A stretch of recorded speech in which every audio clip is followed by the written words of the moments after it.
चंद्रबाबू पैसे कमाने के लिए हैदराबाद जाता है।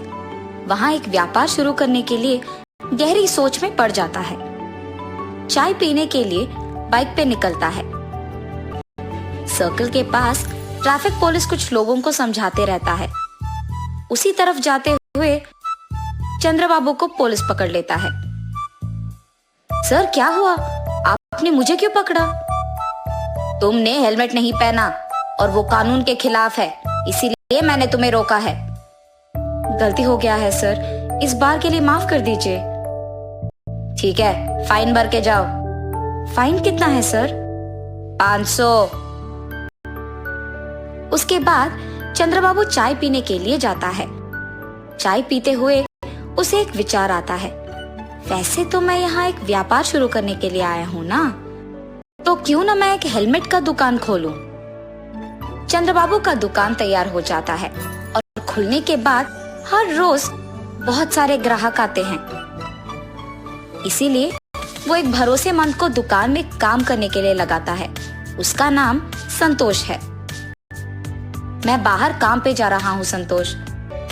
जी साहब, मैं यहाँ दुकान संभाल लूंगा। ऐसे कुछ दिन बीत जाते हैं। उसका व्यापार अच्छा चल रहा था और बहुत लाभ भी आता है। लाभ को देख संतोष लालची बन जाता है। हमेशा की तरह चंद्रबाबू जब कुछ काम पे बाहर जाता है तो उस समय में संतोष कुछ पैसे चुरा लेता था दुकान से और चंद्रबाबू को कोई शक नहीं होता है। ऐसे ही कुछ दिन गुजर जाते हैं। संतोष, तुम्हारा वेतन कम है ना? जी साहब। ठीक है, अब से तुम्हारा वेतन होगा 10,000 रुपए।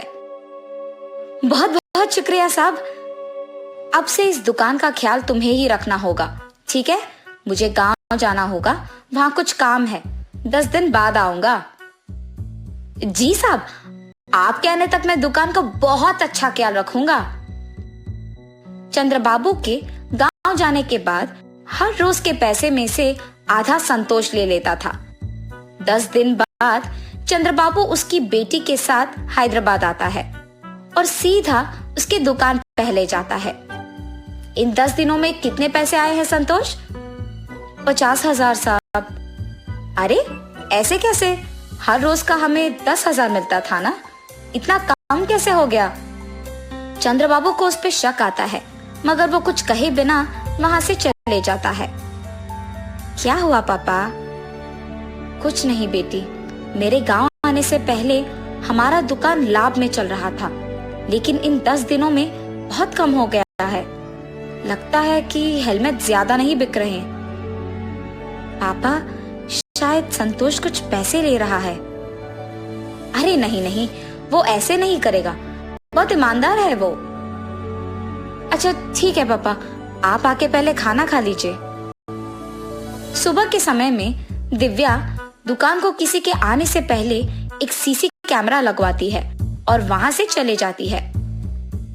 हमेशा की तरह रोज के पैसों में से कुछ संतोष ले लेता है और ये सब दिव्या सीसी कैमरा के फुटेज में देखती है। लेकिन सीसी कैमरा के बारे में दिव्या के अलावा और किसी को नहीं पता था। दिव्या उसके पिता को ये सब दिखाती है और चंद्रबाबू को बहुत गुस्सा आता है। संतोष, तुमने मुझे धोखा क्यों दिया? मैंने कुछ नहीं किया साहब। हर रोज दुकान से तुम ही पैसे निकाल रहे हो। अयो नहीं साहब, मैंने नहीं लिया। ये लो सबूत। उसे देख संतोष के मुंह से एक शब्द नहीं निकलता है। मुझसे बहुत बड़ी गलती हो गई है साहब, मुझे माफ कर दीजिए। तुम्हारे भरोसे पे मैंने इस दुकान को छोड़कर अपने गांव गया हूँ और तुमने मुझे धोखा दिया। अब तुम्हारा यहाँ कोई जगह नहीं हो सकता है।